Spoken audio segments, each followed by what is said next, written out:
अस्सलाम वालेकुम बेटा। सबक चल रहा था आप लोगों का। आपको याद होगा कि पिछले दिनों हमने अपनी किताब से पहला सबक शुरू किया और पहले सबक का हमारे पास नाम था मनाकिब उमर बिन अब्दुल अज़ीज़। ये आपके सबक का टाइटल था। लिखा हुआ था मशहूर मौर्रिख, मुहक्किक, शायर और अदीब होने के साथ साथ आलिम दीन मौलाना शिबली नुमानी का। इससे पहले सफ़ा नंबर 1, 2, 3 आप लोग पढ़ चुके। आज का लेक्चर आपका सफ़ा नंबर 4 से मुताल्लिक होगा। सफ़ा नंबर 4 पर आपके 3 पैराग्राफ्स हैं। सफ़ा नंबर 4 का पैराग्राफ नंबर 1, पैराग्राफ नंबर 2 और पैराग्राफ नंबर 3 ये हम पढ़ेंगे। ये हिस्सा आपके जहन में हो। तशरीह के एतबार से बिल्कुल अहम नहीं है। इस हिस्से से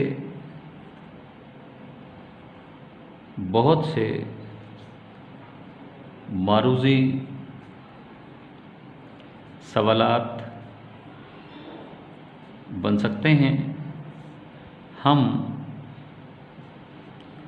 पढ़ते वक्त उनका ख़ास ख्याल रखेंगे।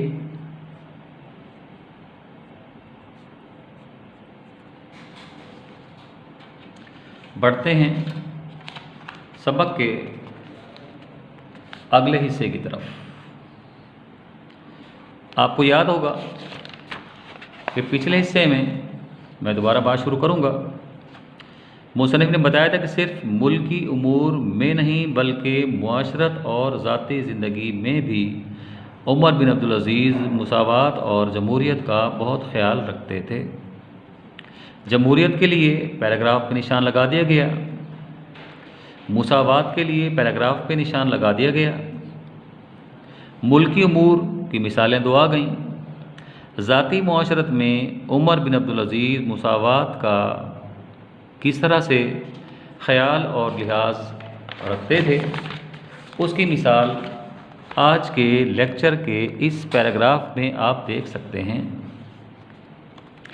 अगला पैराग्राफ आपका है, एक दफ़ा रात के वक्त मस्जिद में गए। चूँकि आपका सिलसिला नसब हज़रत उमर फ़ारूक रज़ियल्लाहु तआला अन्हु से मिलता जुलता था,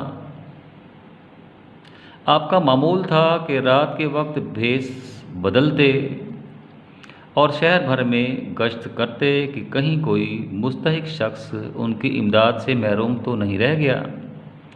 इसी गरज से रात के वक्त गश्त पे निकले हुए थे। रास्ते में मस्जिद पड़ी, मस्जिद में तशरीफ़ ले गए। एक शख्स मस्जिद के सहन में लेटा हुआ था। इत्तिफाक से उमर बिन अब्दुल अज़ीज़ के पाँव की ठोकर उसको लगी। उसने झिल्लाकर कहा, झिल्लाना गुस्से हो जाना, कि तू पागल है। ज़ाहिर है आपने लिबास बदला हुआ था, अंधेरा था, उस शख्स को नज़र नहीं आया। खलीफा वक्त किसी बादशाह की मिसल होता है। अब बादशाह को ये कहना कि तू पागल है बहुत बड़ी बात है। उमर बिन अब्दुल अज़ीज़ ने कहा, नहीं। पुलिस के आदमी मौजूद थे, उन्होंने उस शख्स को गुस्ताखी की सज़ा देनी चाहिए। आपके हमरा पुलिस साथ थी, आपके बॉडीगार्ड साथ थे। जब उस शख्स ने खलीफा वक्त को ये कहा कि तू पागल है, तो उन्हें गुस्सा आ गया। उन्होंने फ़ौरन नियाम से तलवारें निकाल लीं और उस शख्स को उस गुस्ताखी यानी बेअदबी की सज़ा देनी चाहिए कि भला कैसा बेअदब शख्स है कि वो खलीफा वक्त के सामने खलीफा वक्त को पागल कहता है। उमर बिन अब्दुल अजीज़ ने कहा, क्यों, इसने क्या गुनाह किया है? इसने तो सिर्फ इस्तिफसार किया था। इस्तिफसार करना पूछना हो गया। ये लफ्ज़ आपका आ सकता है फजाइया में, सवालिया में। इस्तिफसार के लिए कौन सी अलामत लगाते हैं? सवालिया की अलामत में इस तरह भी सवाल पूछा जा सकता है, इस तरह भी सवाल पूछा जा सकता है। वाव से पूछ ले कि इस्तिफसार के लिए कौन सी अलामत लगाते हैं, तो इस्तिफसार का मतलब सवाल पूछना है। जब उन्होंने सज़ा देनी चाहिए तो आपने कहा कि इसे क्या गुनाह किया है? इसने मुझसे पूछा था, क्या तुम पागल हो? मैंने कह दिया नहीं। तो इसमें तलवार निकालने और कत्ल व गारत करने और मरने मारने की क्या ज़रूरत है?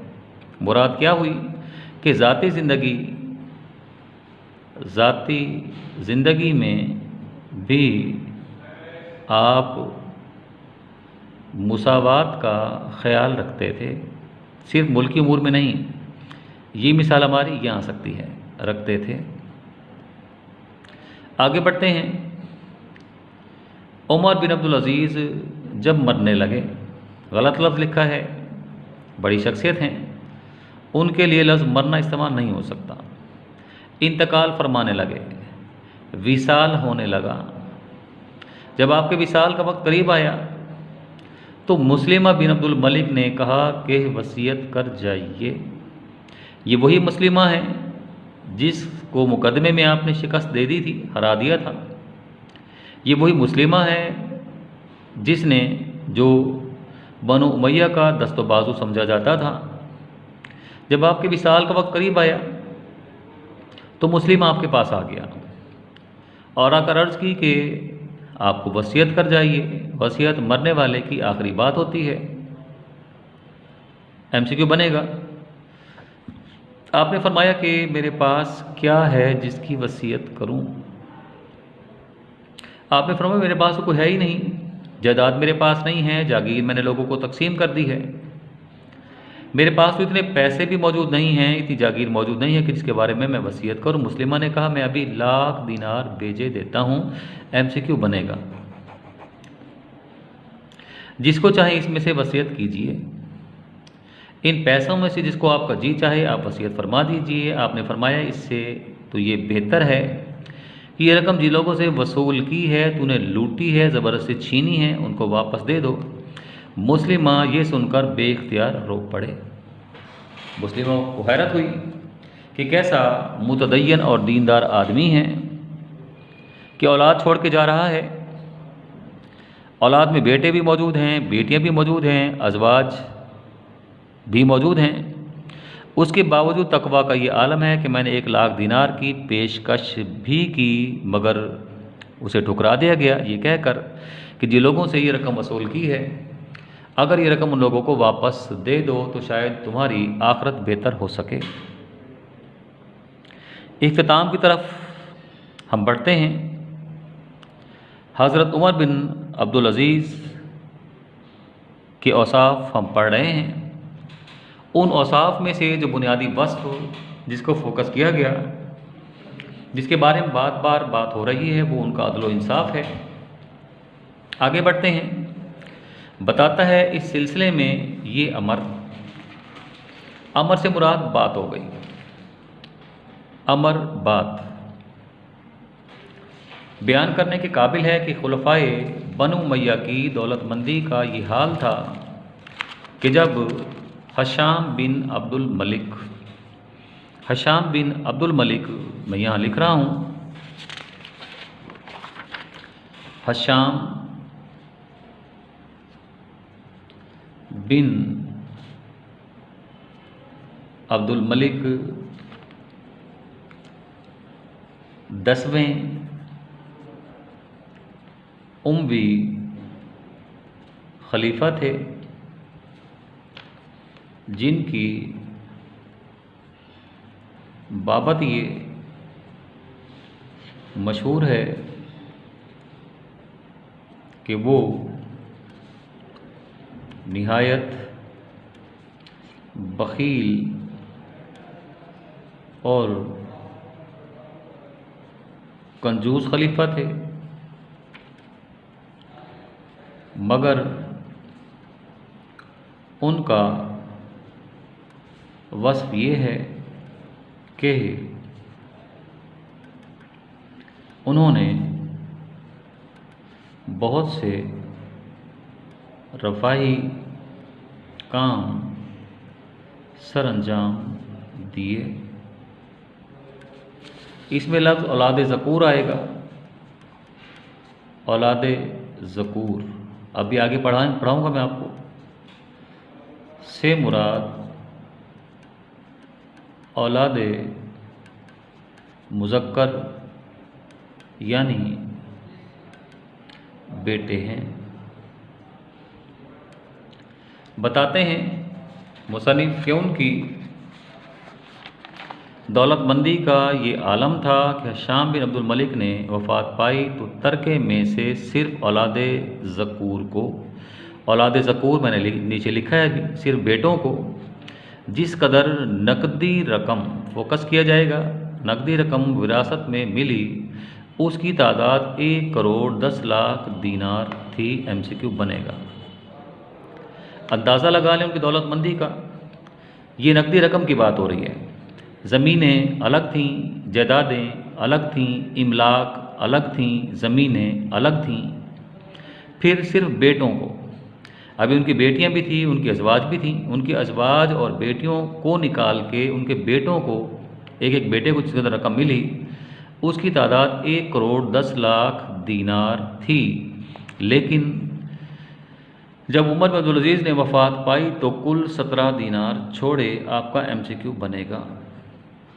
एक तरफ 10वें खलीफा हैं जिनकी औलाद को, सिर्फ बेटों को जो नकदी रकम मिली वो 1 करोड़ 10 लाख दीनार थी। एक तरफ आपके तकवे का ये आलम है कि जब आपका विसाल हुआ, आपका इंतकाल हुआ तो कुल 17 दीनार छोड़े, जिनमें से तजहीज़ व तकफ़ीन के मसारिफ़ अदा करने के बाद, तजहीज़ व तकफ़ीन कफ़न दफन हो गया, कफ़न दफन हो गया, मसारिफ़ इखराजात हो गए, ख़र्चे हो गए।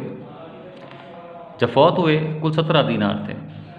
उन 17 दीनार में से 7 दीनार अदा करने के बाद 10 दीनार बचे जो वरसा पर तकसीम हुए। ख़र्च कितने हुए? गायबाना MCQ है। उनकी तजहीज़ व तकफ़ीन पर जो मसारिफ़ हुए उसकी तादाद कितनी थी? वो थी 7 दीनार। उनके वरसा में जो तकसीम हुए उसकी तादाद कितनी थी? 10 दीनार। गर्ज़ उमर बिन अब्दुल अज़ीज़ की खिलाफत और सल्तनत ठीक उसी उसूल का नमूना थी जो इस्लाम ने कायम किया था। ये बेटा आपका आज का सबक हुआ। इसमें मश्क में अगर हम झांकें तो मश्क में से कोई सवाल भी आपका ऐसा नहीं है जो बोर्ड में आ सकता हो, क्योंकि हमारे पास MCQs आएंगे और यहाँ लिखा है कि जवाब दें जो 3 सतूर से ज़्यादा का ना हो। मज़हबी हैसियत से उनको मुरसानी का लक़ब दिया गया, मुख्तसर जवाब है, MCQ नहीं बन सकता, हमारे काम का नहीं है। एक और कारनामा जो काबिल कदर है, बनु उमय्या की नाजायज़ कार्रवाई को मिटाना था, लंबा जवाब है, हमारे काम का नहीं है। लोग नहायत बेबाकी और उससे उनके अक़वाल व अफ़आल पर नुक्ताचीनी करते थे, लॉन्ग क्वेश्चन है, हमारे काम का नहीं है।